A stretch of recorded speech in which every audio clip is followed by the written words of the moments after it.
कारण था कि बाबा साहब ने बुद्ध के धम्म को ही अपनाया? ऐसा क्या था कि बहुत सारे धम्म थे, बहुत सारे पंथ थे, बहुत सारे धर्म थे, लेकिन बुद्ध के धम्म में ही ऐसी क्या विशेषता थी कि उसी को उन्होंने अपनाया? तो मैं उनको एक बात बता दूं कि बाबा साहब के रक्त में जो क्रांति का बीज था वो भारत की व्यवस्था का था, और भारतीयता होने के नाते उन्होंने कहा कि जो हमारे भारत का ही जो धम्म है, तथागत सिद्धार्थ के रूप में कपिलवस्तु में 563 ईसा पूर्व में पैदा हुए, और उन्होंने 29 वर्ष की अवस्था में ग्रह त्याग किया और 35 वर्ष की अवस्था में जो बुद्धत्व प्राप्त किया, और उसके बाद बुद्धत्व प्राप्त करने के उपरांत जिस विचारधारा का अर्थात बुद्धिज्म का जो प्रचार और प्रसार बुद्ध होने के बाद उन्होंने किया, और अनवरत 45 साल तक अपने धम्मोपदेश के माध्यम से संपूर्ण राष्ट्र को एक सूत्र में पिरोने का कार्य करते रहे, उस विचारधारा से बेहतर विचारधारा बाबा साहब की दृष्टि में कोई और नहीं थी। बुद्ध की विचारधारा जिसमें करुणा, प्रज्ञा, मैत्री उसका मूल गुण है। पंचशील की विचारधारा से बेहतर विचारधारा संसार में अन्य किसी भी व्यवस्था में आपको देखने को नहीं मिलेगी। हम में से अधिकतर लोग धम्म और धर्म के शब्दजाल में फंस जाते हैं, लेकिन मैं इतना बता दूं कि महाकारुणिक तथागत बुद्ध का जो धम्म है और जो उन्होंने उसकी अंतिम व्याख्या की है, वह अंतिम व्याख्या ये कहती है कि नैतिकता ही धम्म है। नैतिक जो आचरण है, अगर हम में से लोग नैतिक आचरण अपनाएंगे तो मैं मान सकता हूं कि हम बुद्ध के मार्ग पर चल रहे हैं।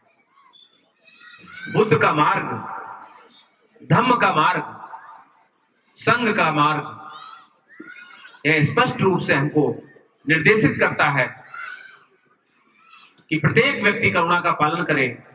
पाणातिपाता वेरमणि सिक्खा पदम समादियामि, आदिन्य दाना वेरमणि सिक्खा पदम समादियामि, कामेषु मिच्छाचारा वेरमणि सिक्खा पदम समादियामि, मूषावादा वेरमणि सिक्खा पदम समादियामि, सुरा मेरे अमच पमाद ठाणा वेरमणि सिक्खा पदम समादियामि। ये जो 5 सील हैं, ये 5 सील अपनाकर कोई भी व्यक्ति बुद्ध के मार्ग पर न केवल चलता है, बल्कि वह एक ऐसी दिशा समाज को देता है जिस पर चलकर कोई भी व्यक्ति, कोई भी समाज, कोई भी राष्ट्र सिवाय उन्नत के अन्य कोई मार्ग की तरफ उन्मुख हो ही नहीं सकता है। जहां दान पारमिता का,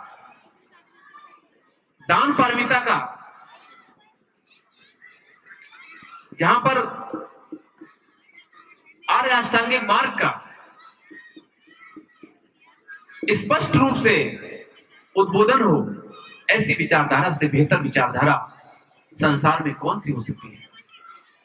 संसार के पहले गुरु तथागत महामानव बुद्ध, जो कि अपने ही शिष्यों को अपने ही खिलाफ क्रांति करने के लिए प्रेरित करते हैं और कहते हैं कि किसी भी बात को इसलिए मत मानो कि वह कोई बात धर्म शास्त्रों में लिखी है या सदियों से व्यवहार में व्यवहारित होती आ रही है, चलती आ रही है, या किसी बहुत बड़े व्यक्ति ने कही है। तथागत महामानव बुद्ध स्पष्ट रूप से कहते हैं कि तुम किसी बात को इसलिए भी मत मानो कि वह स्वयं मैं कह रहा हूं, तथागत कह रहे हैं। तुम केवल उसी बात को मानो जिस बात को अपने सामान्य विवेकशील व्यक्ति होने के नाते अपने सामान्य ज्ञान की कसौटी पर कस लो। क्या इससे बेहतर कोई धम्म, क्या इससे बेहतर कोई धर्म, मिल सकता है। इसीलिए बाबा साहब ने इस धर्म को अपनाया। 14 अक्टूबर 1956 को जो बाबा साहब ने धम्म का अंगीकार किया, उसके पीछे की कहानी यही है कि लगातार उन्होंने, आप सभी को याद होगा कि इस विषमता मूलक समाज में बाबा साहब के जीवन और संघर्ष और मिशन, चाहे वो 1917 की घटना हो, चाहे वो महान सत्याग्रह हो, चाहे वो साइमन कमीशन जब भारत आया उसकी बात हो, चाहे वो राउंड टेबल कॉन्फ्रेंस की बात हो जो 1930 से लेकर 1932 तक इंग्लैंड में चला, या 1935 के एक्ट की बात हो,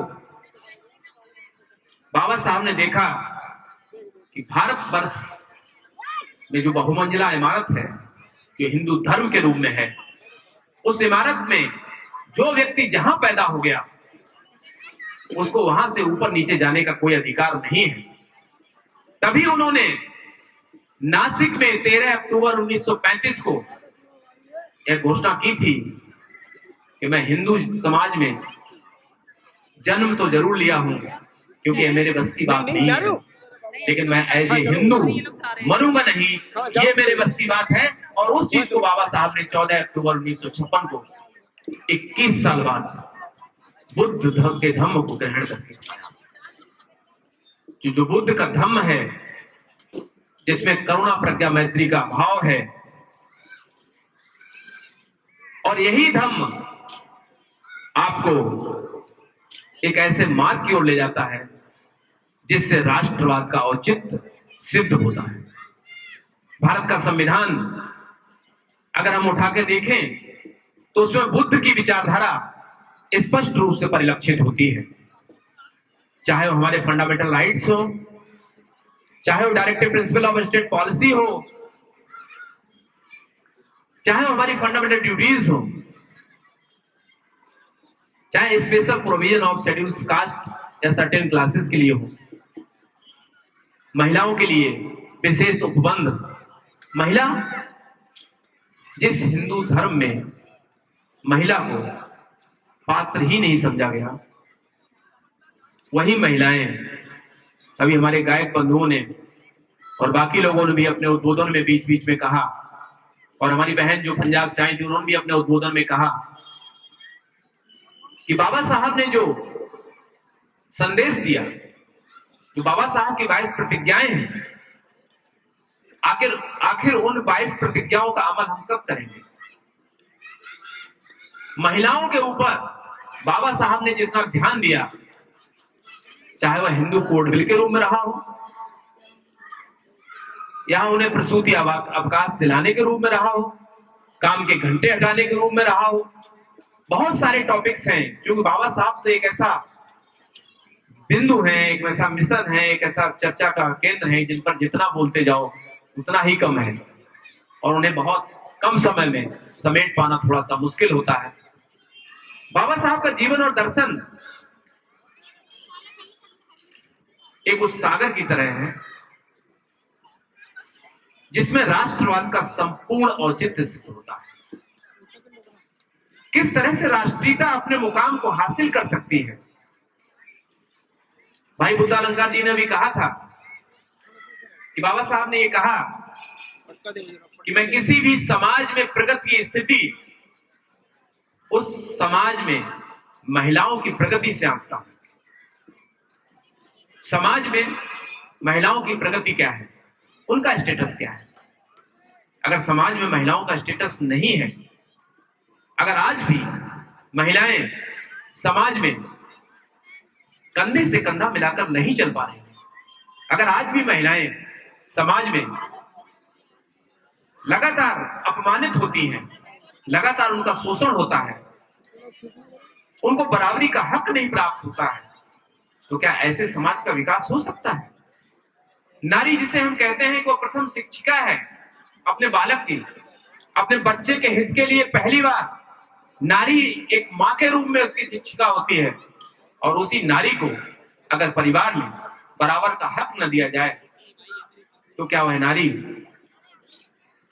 समाज में अपना अमूल्य योगदान दे सकती है? भारत का संविधान नारियों को उनके संपूर्ण हक की बात करता है।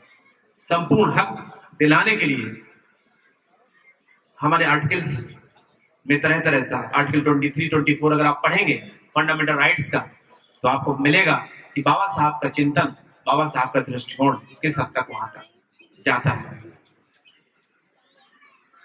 बाबा साहब के जीवन का जो अमूल्य पहलू है और जो कंक्लूजन है कि उन्होंने कहा है कि cultivation of mind is the ultimate aim of human existence, कि व्यक्ति के मस्तिष्क का विकास ही उसके जीवन का अंतिम लक्ष्य होना चाहिए।